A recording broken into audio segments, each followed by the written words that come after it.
السلام عليكم ورحمة الله وبركاته.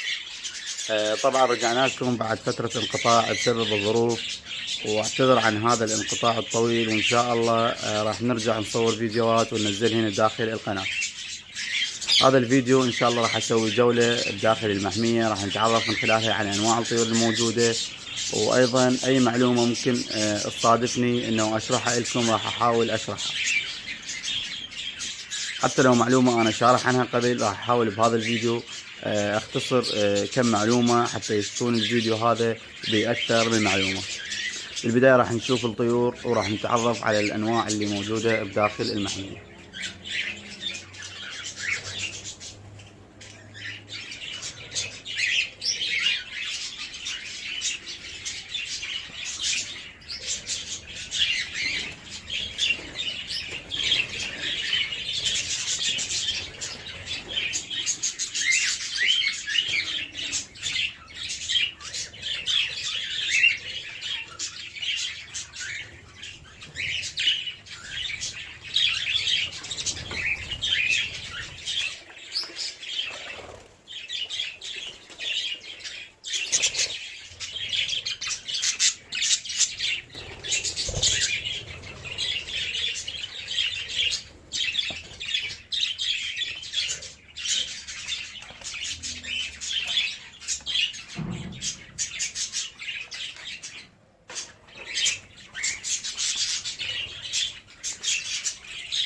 طبعا مثل ما تشوفون قبالكم الطيور الموجودة عندي بداخل المحمية فقط كوكتيل وطيور حب الهاجرمو.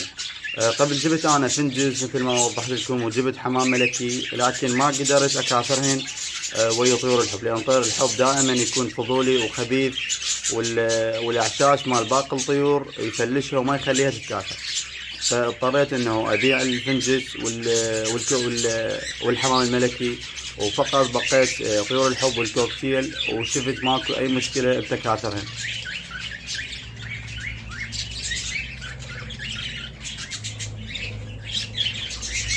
طبعا بداخل المحمية كثرة الأغصان أو المجاثم اللي توقف عليها الطيور مثل هاي كثرتها ضرورية حتى ما يتعاركن الطيور إذا كان عددهن هواي.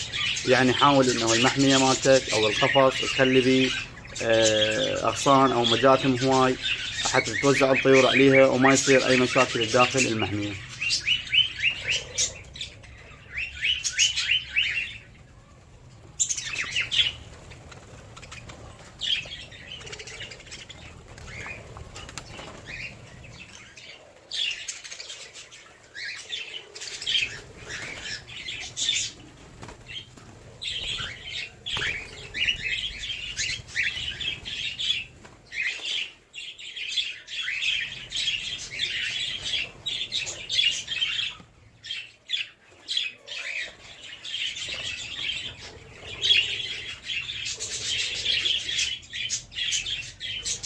بالنسبة لنوع المجاثم الضرورية اللي لازم تكون بداخل القفص أو المحمية، أفضل المجاثم اللي هي تكون دائرية الشكل، يعني مثل هاي اللي واضح قبالكم، يكون شكلها دائري، مو الخشب أو المجثم اللي يكون على شكل مربع أو مستطيل، لأن هذاك الطير ما يقدر يوقف عليه بسهولة، وحتى راح رجليه تتأذى من هذا الخشب.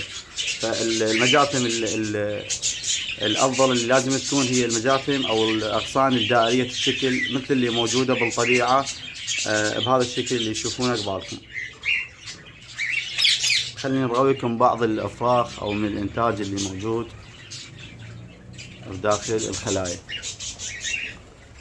طبعا بالنسبة للترقيم هذا اللي يشوفونه قبالكم، الترقيم مال البيوت، هذا الرقم 4، هذا اللي فوق رقم 3، وايضا بيوت الكوكتيل اللي يشوفونه قبالكم ايضا مرقمات.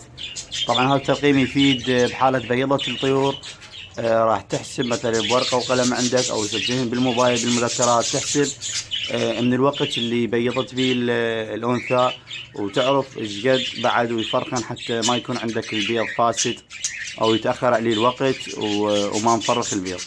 وايضا من خلاله تقدر تعرف اعمار الافراخ من اول ما يطلعن وتحسب لهن عدد ايامهن. هسه خلينا نشوف الافراخ اللي موجوده عندنا.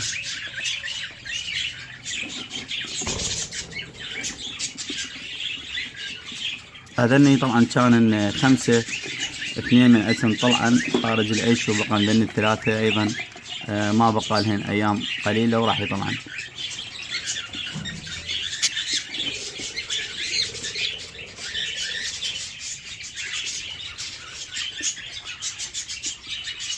مثل ما تشوفون قبالكم المستويات.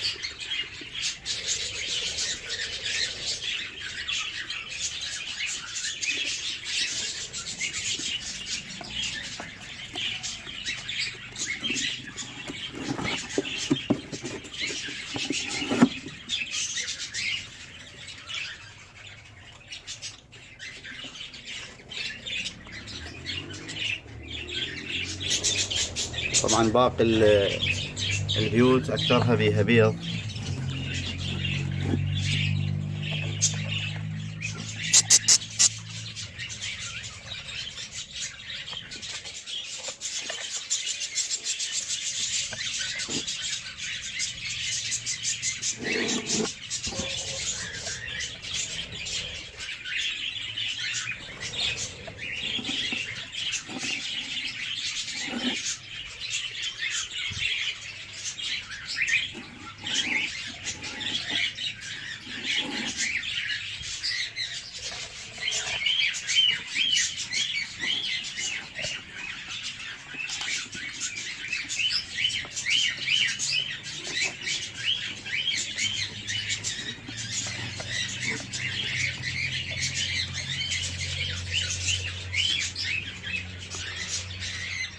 هنا بالنسبة للكوكتيل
طبعا بالنسبة لزوج الدرة اللي موجود عندي حاليا مثل ما تشوفون هنا قبالكم،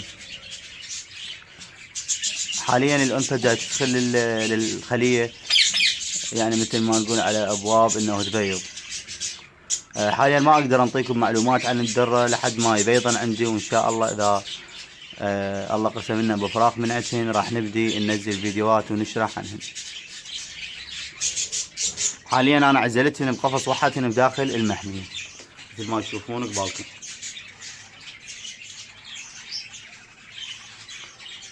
طبعا لحد هنا وصلنا نهاية الفيديو. الفيديو القادم ان شاء الله راح اخذ التعليقات اللي تكون على هذا الفيديو. اي شخص عنده سؤال او استفسار بخصوص المحمية اللي عندي او بخصوص الطيور اللي عنده يسألني بداخل الفيديو بتعليق، وإن شاء الله الفيديو القادم راح أحاول أخذ أكثر التعليقات وأصور لهن حلقة مال يعني سؤال وجواب. أي سؤال تسألون أنتم راح أخذه، وإن شاء الله راح أجاوبكم عليه بالفيديو القادم. والسلام عليكم ورحمة الله وبركاته.